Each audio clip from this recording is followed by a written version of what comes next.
Hi friends, host Eric here. Let's talk about famous people. Let's give the Primal Fuckhead a type police video. A debate police video. Because after all, he's making arguments here. And I'm happy to help him learn how to argue better. Capitalism capitalizes other inasmuch as it's virtually involuntary to lease your labor or accept to pay the entirety of a profit margin for, say, a car or food. Okay, well, what you're saying is you virtually have to be useful in some capacity in life. That's true. Who owes you everything and why?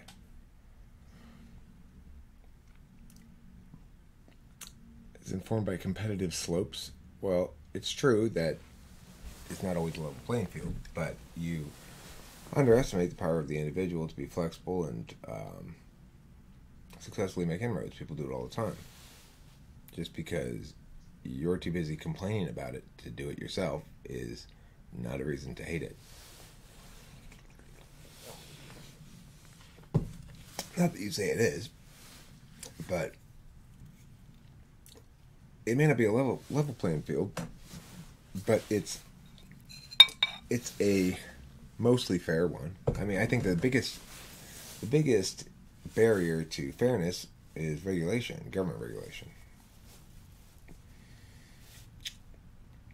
It's misinformed to say something isn't about the exercise of power because it's implicitly exercised.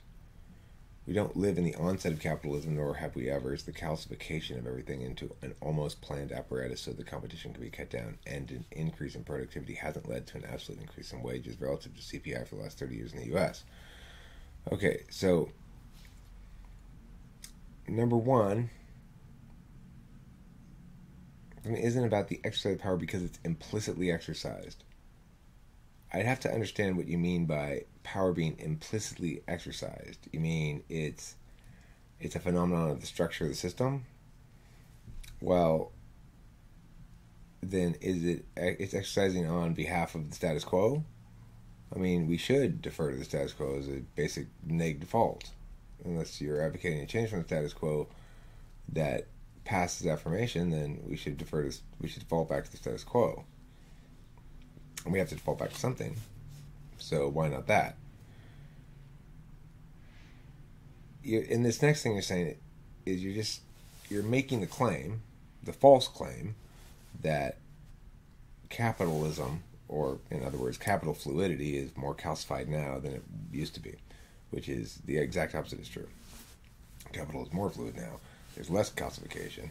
People have more autonomy, and I would point out that almost all of the instances where the autonomy of individuals to do business as they see fit in a vigorous marketplace that's fair and open, it's because of government.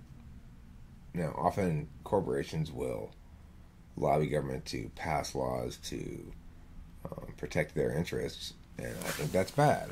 But again, we don't have to get down to the corporation part right there. It's like the problem is this body of power wielding that is not accountable to profit, that is not accountable to efficacy, that is not accountable to even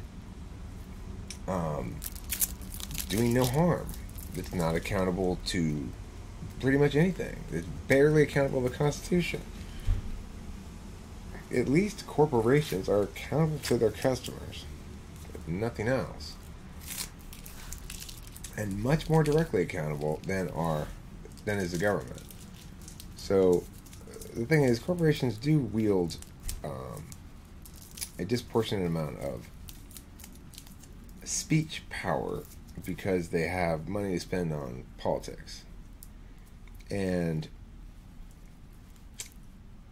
I would say that's not terribly concerning to me, because those corporations still represent the will of person or persons. If the corporation wants to invest in a political candidate because they think that political candidate's politics are most conducive to a successful business environment, then it makes sense for them to invest in a candidate they think is going to have a meaningful impact on their bottom line long term. So there's a business reason why you might want to do it.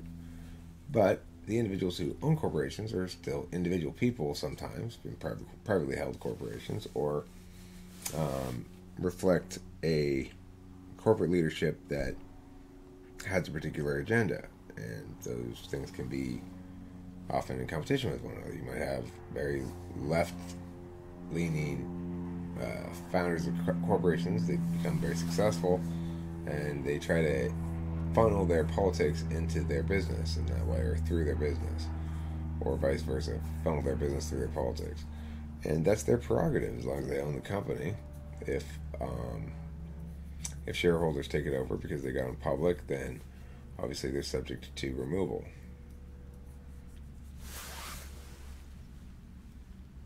We don't live in the uncertain. Competition can be cut down, and an increase in productivity hasn't led to an absolute increase in wages relative to CPI for the last 30 years in the U.S. This is concerning, this thing right here. An increase in productivity. So I would ask you why that might be. Well, we have a number of things that a right-minded capitalist would have opposed all along that have become problems. Number one, the national debt, which saps a fair amount of the economic strength of the country, just servicing the interest. Number two, we've got this insane thing called Social Security with disability tied into it, which captures 33% of the wealth of the country, and basically a redistributionist scheme to redistribute it to people who fake being disabled. So the nation wants to reward people who display good skills and abilities in what's known as, what's the word for it? Malingering. The country wants to encourage malingering, so it's set up Social Security and disability in order to reward malingerers. Remember, it claims 33% of the earned wealth of the country before it hits your paycheck is gone to Social Security. They promise this is a retirement program, then you're paying into it and you'll get your money back at the end. I probably won't get anything out of it. You're probably younger than me. I'm 47. You're definitely not going to get anything out of it. But they're still taking 33% of your paycheck. My niece Haley, she ran afoul of Child Protective Services, or her family ran afoul of them.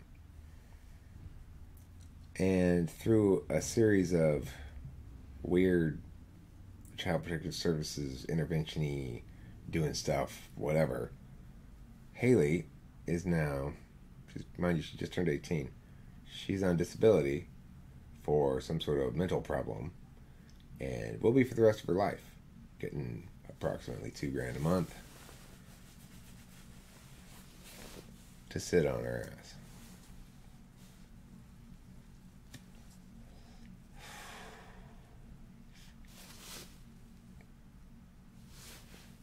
Think about that $2,000 a month coming out of your paycheck.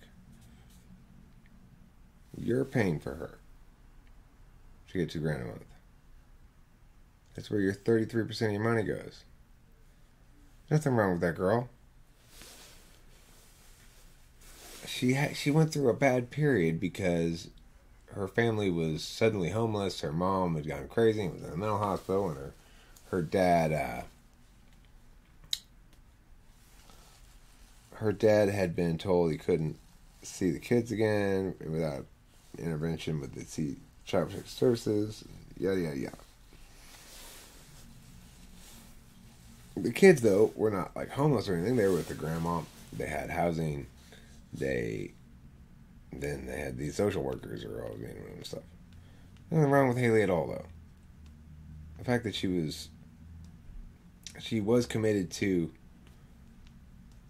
mental hospital for suicidal gestures of some sort, or speech, but for a day or so. But that doesn't mean she's disabled. She had a really rough moment in her late teens when a whole bunch of shit went down in her family. That doesn't mean you should get $2,000 a month for the rest of your life for doing nothing. And people are allowed to trade with each other as multinational corporations wearing the hustles of government see fit. Graduations happen in this arrangement that lead to multiple levels of people called classes who, yes, are allowed to trade amongst each other as they see fit. Eric, how do you think utility is so fluently recognized in the world? Utility is perceptual. Exactly. It doesn't need much room to actually be paid back. It can even be the simple manipulation of the ability to invest a magical thing that you point out, utility in which is just a time bomb. This is just nonsense. It's just complete garbage. Yes, utility is perceptual. That is to say, people perceive the work you've done as useful. Right?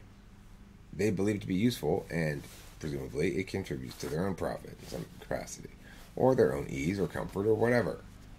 And so you attain the wealth you generate by doing that work that's useful by them paying you money. Now, the government has to keep up with the supply of money because people are constantly creating new wealth. So they pump it into the economy the way they do. I don't think it's necessarily a good way to pump it into the economy. But the reason we don't have inflation, even though the amount of money is continually increasing, is because the total wealth of the country is increasing, and the money has to keep pace with that. Okay? I've explained this shit before. You're not paying any goddamn attention, or you're not thinking, or you're polar TI.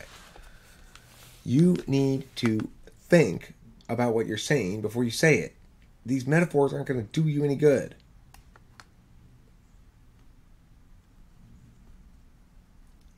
Fungible wealth is new wealth in and of itself. I hardly get the simple. That's not what I said. I said new wealth is generated and it's a metaphysical quality of beholdens. Do you have a better definition of it? Note that it's made tangible through the fungible form of wealth called money. That's what I said. If you can't repeat back what I actually said and answer the argument I actually made, then why should I be even paying attention to you? I didn't simplify it like that. You're straw-manning the fuck out of me. Capitalism isn't a formalized thing, for fuck's sake. That's my point. It's the absence of using force against people. And capitalism is the natural behavior of people with each other. That individuals do with each other. Not every opportunity is taken, and those that aren't an endorsement of capitalism. What does this even mean? Did I say that every opportunity is taken, or that every opportunity taken is an endorsement of capitalism? Capitalism doesn't need to be endorsed. It needs to be defended. Capitalism and autonomous self-determination are basically the same thing. Autonomous self-determination plus money equals capitalism. Your critique that he has stuff is just the best argument, Eric. Keep up this look of social capital. It'll surely work for you. I mean, Christ, what is this, the 50s? The budget was balanced in the 90s, so I guess a lack of steady work increased contractors instead of employees. The stock market crashed over Christmas, and making the earth uninhabitable don't matter. You're not making any points here. Those things, you have not established that capitalism is a problem here. The fact that the budget was balanced in the 90s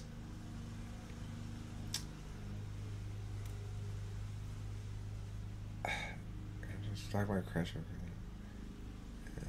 I mean, all these things are problems of government intervention. Why do you think there's been a move away from employees? It's because of the burdensome healthcare regulations. If you hire somebody for over a certain number of hours now and you've got a certain number of employees, then you have to provide them healthcare. Now, you can't afford to do that naturally because that's like half another salary, for God's sake. And all of a sudden because you ticked off this box on some government checklist, your company is burdened with this vastly increased amount of um, healthcare costs, that's going to cause exactly what you talk about. People say, okay, well, we can't have full-time employees anymore. The more we try to insist that businesses can carry these burdens without any sort of compensation, these unfunded mandates, basically, from the government, then we're going to have problems. We're going to have big problems. Because the money's got to come from somewhere. The government's already taxing the hell out of all of us. So, that's not going to work. Stock market crash over Christmas. Why? Protectionist policies of the Trump administration. Government. The trade war. The unnecessary trade war. That's the kind of shit the government does.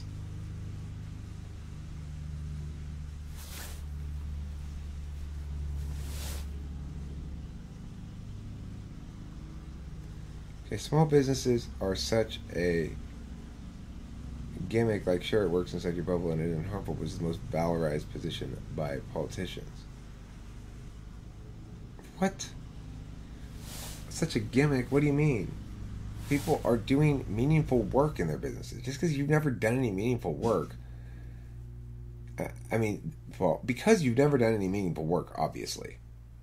You've never had a passionate kind of work that you were doing that you felt ownership of and proud of and that other people valued. When you do that, you'll change your tune. You'll understand that owning your own labor and owning your own capacity to invest and owning your own capacity to make economic decisions are more important than your unwarranted fussiness. When there's no dividend because of how satisfied and defeated people are by this world of liberally minded cloud sharks. Okay, look, you're not saying anything.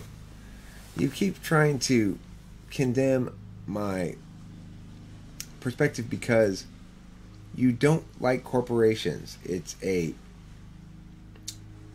feeling thing you have. You created from corporations a boogeyman. But corporations aren't boogeymen, and this is all garbage. This is all gobbledygook. There aren't any real arguments in here. It's just a bunch of unwarranted claims and questions that don't mean anything. How do you think utility is so fluently recognized in the world? Well, because if parents want to get a really good debate coach, they don't have very many choices. So I can charge more than somebody who's an English teacher. Why? Because my skills are more specialized. I'm able to do a kind of education that most people aren't able to do, and it's vastly superior to the other kind of education. It wins on its merits. And my services, therefore, are more useful to debaters and their families and students I have than the same families other hired tutors are useful. I'm not a tutor. I'm a debate coach. And I come in there and do this stuff, make sure they don't write comments like this ever. Frankly, this is a disgrace. And I'm going to have to ticket you for a number of different things. I'm going to start ticketing people in these debate police videos and say exactly what I'm ticketing for. Okay, so I'm going to ticket you for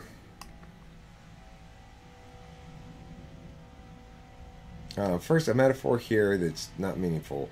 It doesn't capitalize people. What does that mean? It means turn them into fungible wealth. What do you mean by it? You don't know. You say what you mean by it, sort of, is virtually involuntary to lease your labor or accept to pay the entirety of a prop margin for their car food. I don't understand this last part, but okay. That doesn't mean you've been capitalized. Just because you too have to be useful in life to earn a living. Shucks. It's not just me. Oh, never mind, you don't. You can go on disability for the rest of your life. And mooch out people who do work.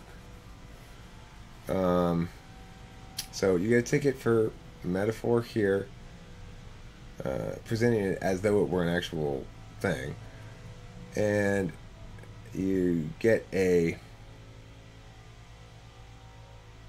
definitional violation here. Capitalized does not mean this. You get a lack of clarity, not meaning anything violation here, where capitalism is informed by competitive slopes. I think I know what you mean. That, in other words, some business have advantages over others, but again, you're ignoring human ingenuity and personal drive and all the other things that matter, and skills and talent and lots of things. It's misinformed to say something isn't about the exercise of power because it's implicitly exercised. You need to define this for this to be a real argument. You need to define implicitly exercised. I defined it for you as best I could and said it's some sort of phenomenon of the structure. But you later on say that capitalism's not. What do you say here? Isn't a formalized thing. So that I don't know. If that's what you mean, then you're wrong, wrong, wrong. All right. Let's see. People are allowed to trade with each other. Fit graduation.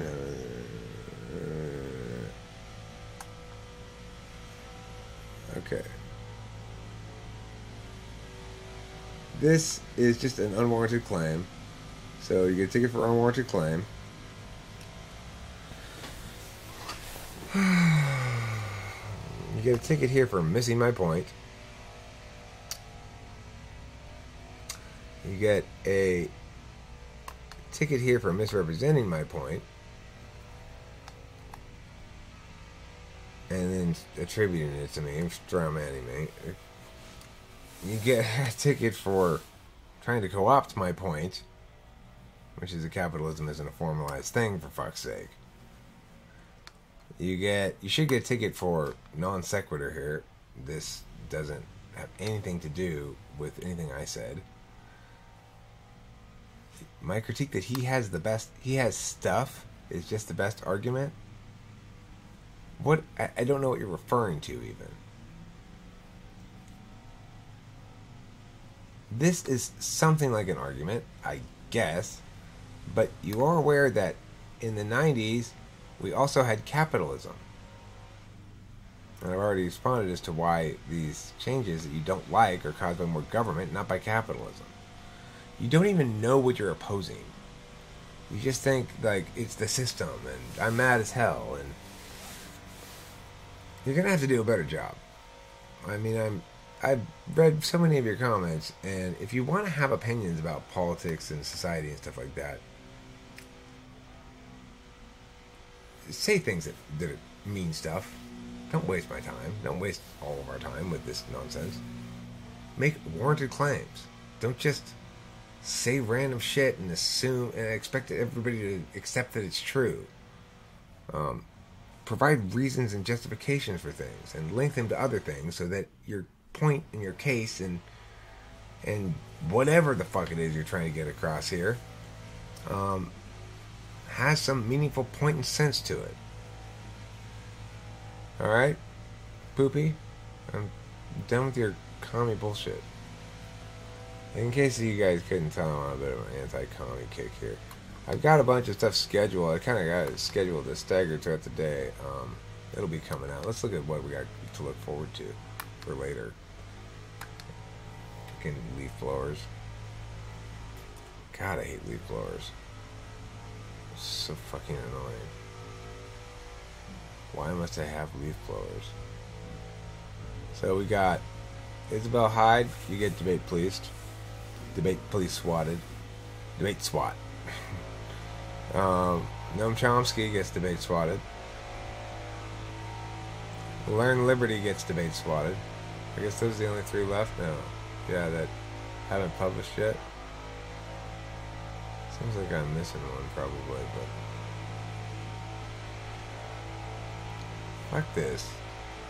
Alright. I'll talk to you later. Anyhow, you saw me, school, Primal, Fuckhead there, and that stuff.